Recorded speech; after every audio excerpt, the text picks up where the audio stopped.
a galera aí de Brasília. Manda um alô pra Castela aí, pessoal.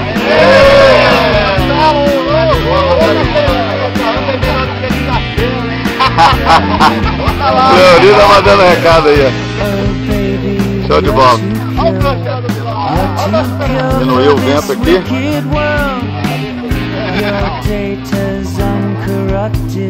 Informações.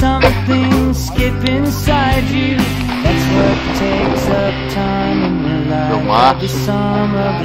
Bom voo, Márcio. Não quero que me suporte.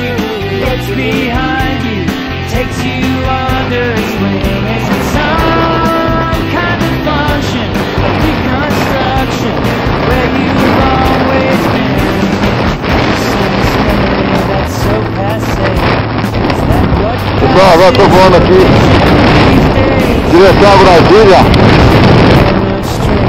e estou no 1900. Brasília fica lá.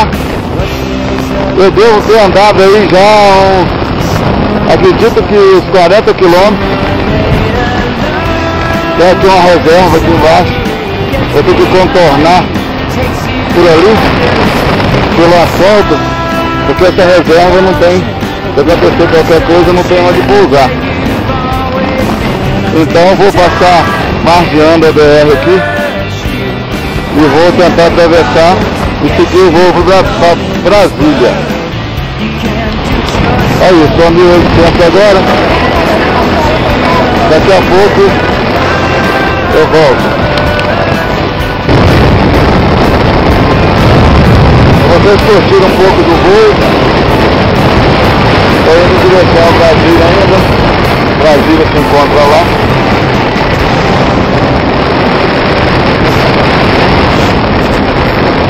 Eu vou deixar a câmera um pouco. Eduardo comigo. Do amigo 300.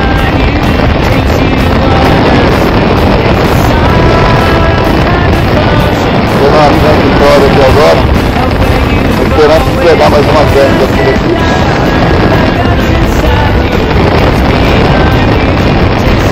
Essa aqui é a reserva que eu falei. Estou passando a imagem dela aqui embaixo da ABR que eu passando. Aí, pessoal, acabei de pousar. Estou aqui em Sobradinho.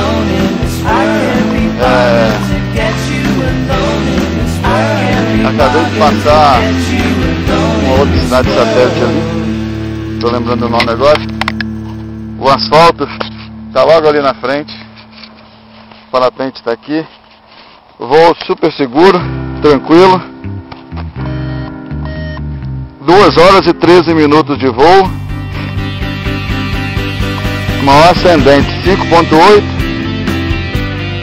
E uma descendente 4.6, uma altura 2.035 metros. Excelente voo. Daqui a pouco eu volto.